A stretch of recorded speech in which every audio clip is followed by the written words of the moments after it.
she screamed. "He's trespassing." "Arrest him now." 2 police cars stopped right at the edge of my vineyard, red lights flashing across the grape rows I'd planted with my own hands. I froze, holding a box of tools, confused as one officer shouted, "Sir, step away from the property." I looked around. My property. My land, my vines. "What's this about?" I asked. The woman standing beside the officers folded her arms, sunglasses on, smug smile, the classic HOA queen look. "You're not authorized to work here," she said. "This land falls under our HOA, and you're in violation of multiple codes." I couldn't help but laugh, even though my chest burned with anger. "Ma'am, this vineyard is 5 miles outside your subdivision." She didn't blink. "We've extended the community boundaries," she said confidently, waving a paper at me. "You didn't pay dues, and until you comply, this property is under HOA review." The cops looked at each other. They clearly weren't sure what to make of this. "Sir, can you show proof of ownership?" one finally asked. I handed over the deed I always kept in my truck. "It's all right there. Bought it last year. No HOA, no community, just land." But Karen wasn't backing down. "That document's outdated," she snapped. "This area was annexed last month. My husband's the HOA president, and we've already filed for enforcement rights." That word, enforcement, sent a chill down my spine. She was serious. And worse, the cops were starting to believe her. I could see it in their eyes. They didn't want trouble. They just wanted to follow procedure. One of them even said, "Sir, until this gets cleared, we might have to ask you to leave for now." I stepped closer, calm but firm. "Officer, if you make me leave my own land, you'll be trespassing. You understand that?" Karen's face turned red. "How dare you threaten law enforcement?" she shouted, pointing at me.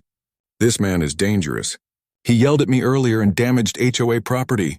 That last part hit me like a slap. She was lying, making it sound like I was some angry squatter.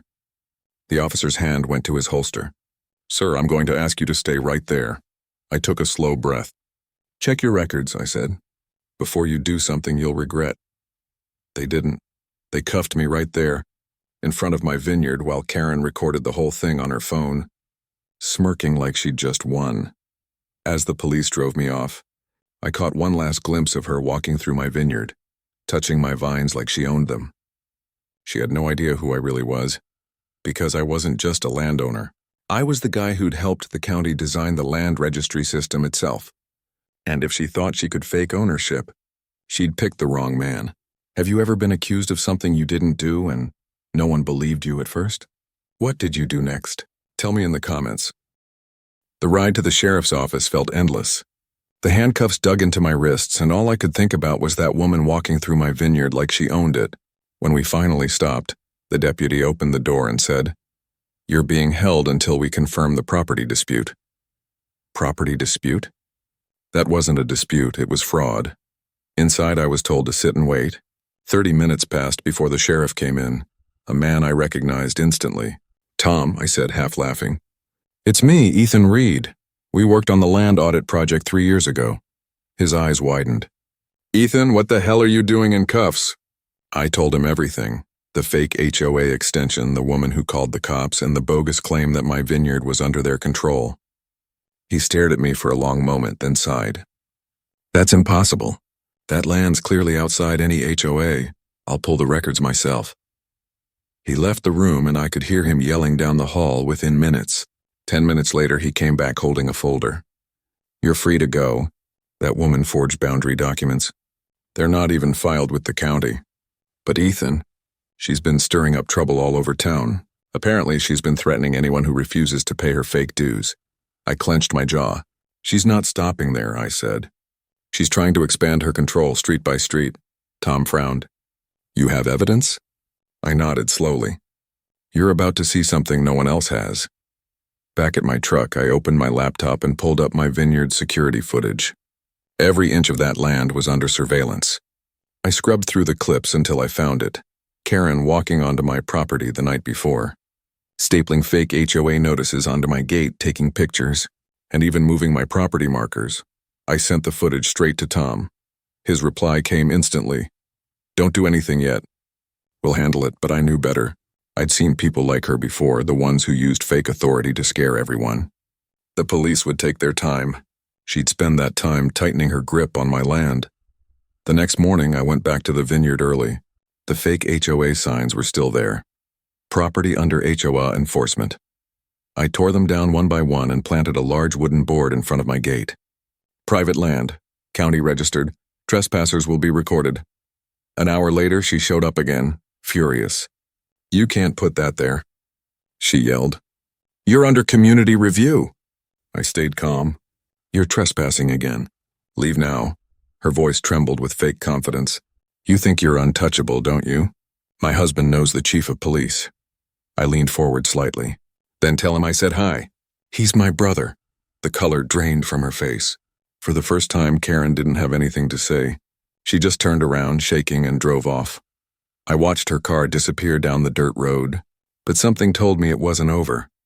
People like her never stop after losing once. What would you have done if someone tried to fake ownership of your property? Would you let the law handle it or take matters into your own hands? I thought she'd back off after that, but 2 days later, I was proven wrong. I came home to find my vineyard gate wide open and half my irrigation line slashed. Water pooled across the dirt, my plants drying in the sun. For a second, I couldn't even move. It wasn't just damage. It was personal. Before I could take a breath, a white SUV pulled up. Karen stepped out with a clipboard in one hand and a smirk on her face. "You were warned," she said. "The HOA voted to fine you $10,000 for property violations." I stared at her. "You vandalized my farm and you're handing me a fine?" She shrugged like it was nothing. "You can pay or we'll file for seizure." I took out my phone and started recording. "Go ahead, repeat that," I said. "Say you'll seize private land that's not under your HOA." Her face twisted. "Stop recording me!" She lunged forward, trying to grab my phone, but the second she touched me, she froze. Behind her, a familiar voice said, "Ma'am, step back." Sheriff Tom. He'd pulled up silently while she was running her little performance. She turned around, panicking. "Sheriff, this man, he's threatening me. He's violating community rules." Tom looked at me, then back at her. "This man owns the land you're standing on, and you, ma'am, are the one under investigation." Her confidence shattered. "What, you can't, my husband?"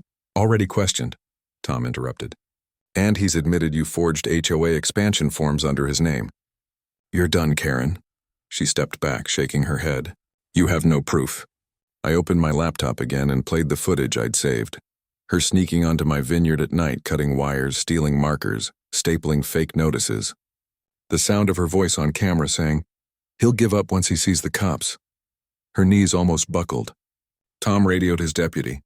"Take her in," she screamed as they cuffed her. "This isn't over. You'll regret this." I almost laughed. I already did, the day you called the cops on me. When they drove her away, the vineyard was silent again, except for the soft sound of wind moving through the vines.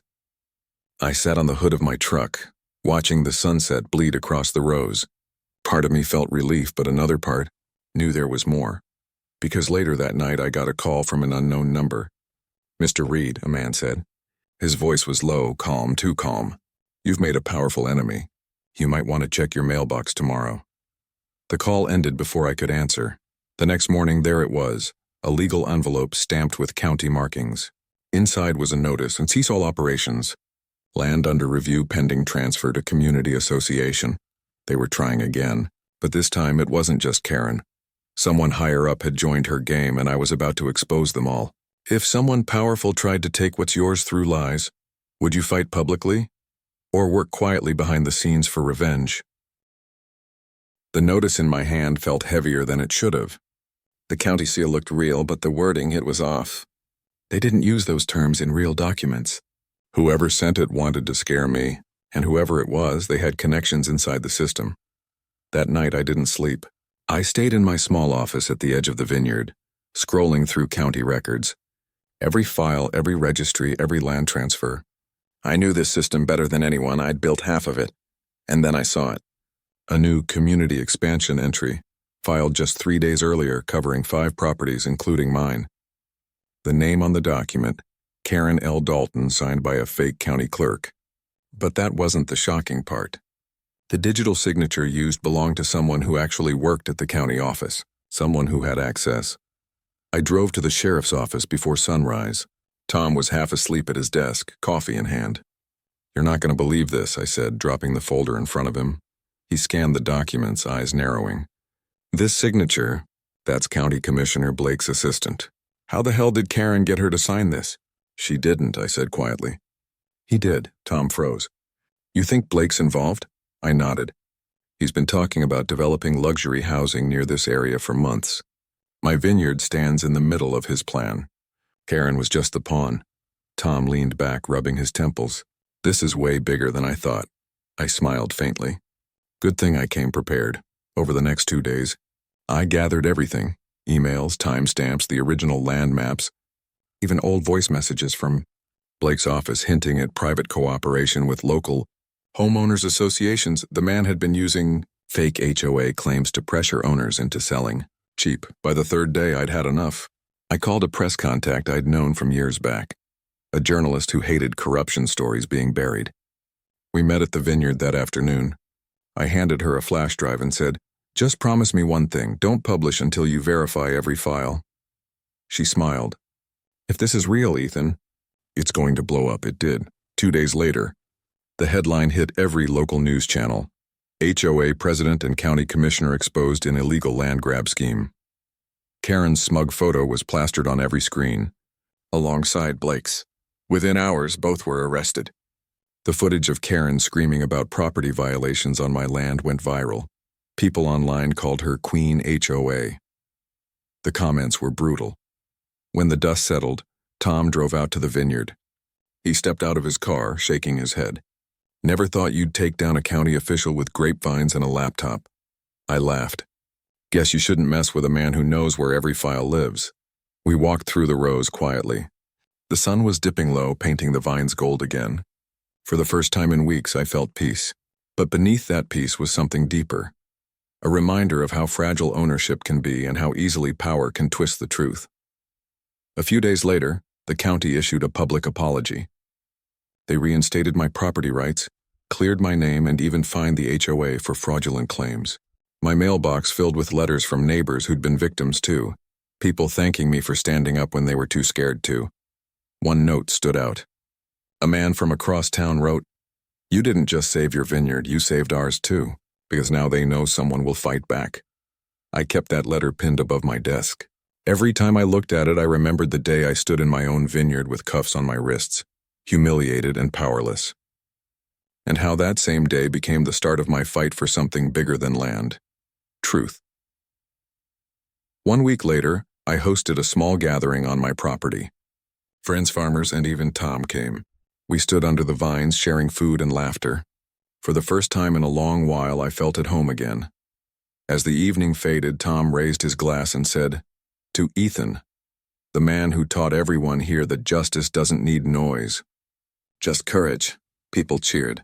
I smiled quietly, looking at the stars above the vineyard, thinking about everything I'd been through. Karen was gone. Blake was gone. And my land, the land my grandfather dreamed of passing down, was finally safe. I took a deep breath and whispered, "You can't fake ownership of what someone built with their soul." If someone tried to take away something you've worked your whole life for, your home, your freedom, your land, how far would you go to protect it? Would you fight like Ethan did, or walk away in silence?